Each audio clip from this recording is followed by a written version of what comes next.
Bendy and the Ink Machine was a smash hit when it landed in the online gaming sphere. It was covered by so many content creators, I was even watching the iconic Markiplier play it earlier that spring. From its launch early that year to the game we know now, the monochromatic classic went through many drastic changes and has become a staple within the mascot horror genre. There is no doubt that Bendy and his creator, the Meatly, have left a legacy and are here to stay. In this video series, I want to cover Bendy and the Ink Machine along with the franchise to see what has made it so memorable. We will dive into the game's highs and lows to see what has made it such a must-have in everyone's gaming library. So today's question is, does Bendy and the Ink Machine still stand strong within today's gaming atmosphere? Well, let's find out and jump into it. As we look back at the game, I really actually want to share a little bit of my experience with the Dancing Devil. My first game within the franchise actually wasn't the Ink Machine. It was the Dark Revival. I sort of played BioShock in the same way as I actually started with Infinite before I played BioShocks 1 and 2. This kind of seems fitting a little bit, the order that I played them in, because of course there's a lot of inspiration in Bendy from BioShock. I'm a huge BioShock fan, and this game definitely seemed right up my alley. I feel as though I can now play Bendy and the Ink Machine in, well, at the time before I recorded this, 2023, video releasing in 2024, and as a new fan, I feel like I can give it a fresh, new, and respectful retrospective review. While my critiques of the game are a little late, and the game is completed along with the sequel that fixed a lot of the criticisms that it received, I still want to look back at it as a new fan and judge it fairly and respectfully.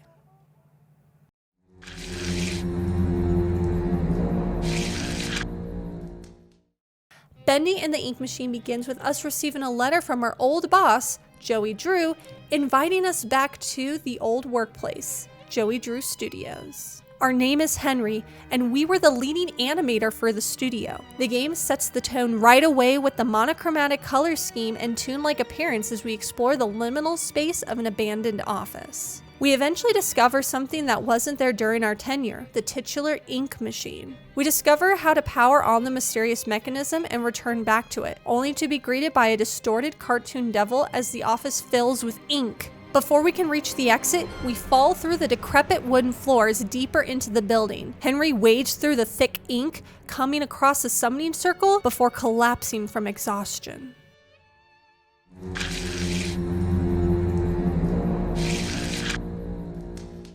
There isn't much to say about this chapter, as kind of like a book, it's just giving us a glimpse as to what we can expect. Following the traditional survival horror of those that came before it, like Amnesia, Five Nights at Freddy's, and Slender Man, we don't have a weapon and are exploring unarmed. Actually, there are no foes to fight, and the only threat is seen is at the very end. We simply explore the abandoned Joey Drew Studios looking for the items needed to power the Ink Machine. There are some minor jump scares and unexpected events, but the gameplay is a bit uneventful, feeling a bit like a spooky scavenger hunt.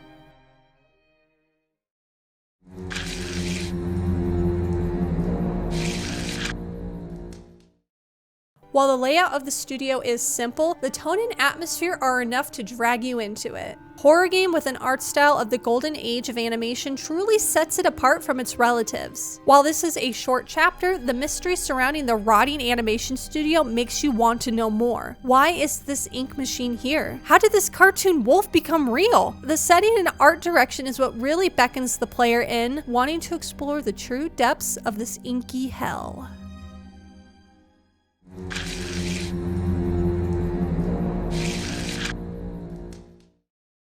The story of Bendy and the Ink Machine in this first chapter is really just the setup. We are introduced to our main characters, Joey Drew, Henry Stein, and Bendy the Devil, or Demon. Our reason for being here is we were invited back by our business partner, Joey, as he wants to show us something, the Ink Machine. As we explore Joey Drew Studios, we find that it's not what it once was, and something more nefarious is going on. What is this Ink Machine, and what is its purpose? Why is the lovable toon Bendy now a disfigured demon? So many questions make you want to solve the mystery, and this first chapter calls the player like the dark inky puddles. My only critique here is Henry's motivation. His purpose for visiting the studio makes sense as he was invited, but he at no point questions why Joey was not there to greet him when he invited Henry in the first place. After seeing the machine and with literally no one else around, why is he powering it? While powering it sets the game in motion, I cannot think why Henry would do this other than out of curiosity. He doesn't question much about the environment around him other than pointing out the next objective. I admit, this is just a very minor nitpick about the motivation, but I'd like to see a bit more of Henry's personality and reasoning behind his actions in this first chapter so we can better understand him as a character.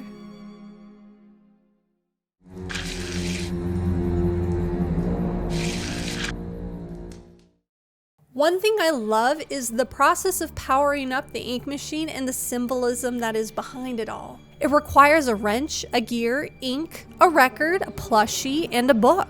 These are all parts of what goes into animation that can easily be overlooked, but what gives the ink machine life.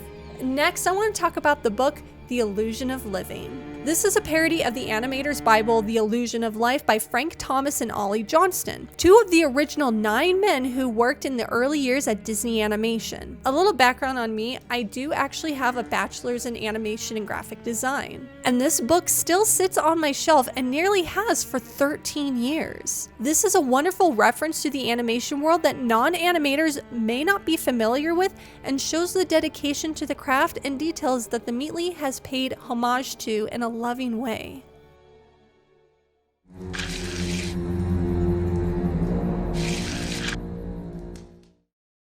While gameplay-wise, this chapter was very short and uneventful, the story, the setting, and the characters already pull you into their plight and motivate you to want to dive into the murky ink and solve the mystery behind the titular machine. While there have been many visual changes between the chapter when it originally came out and what I played, no matter what skin this game wears, it is still memorable, being the one that started it all. After playing the game all the way through and writing this script like literally a day after I had finished it, out of the 5 chapters, I would rank this one at number 3. I understand the limitations the developer was under as the team was much smaller at this stage.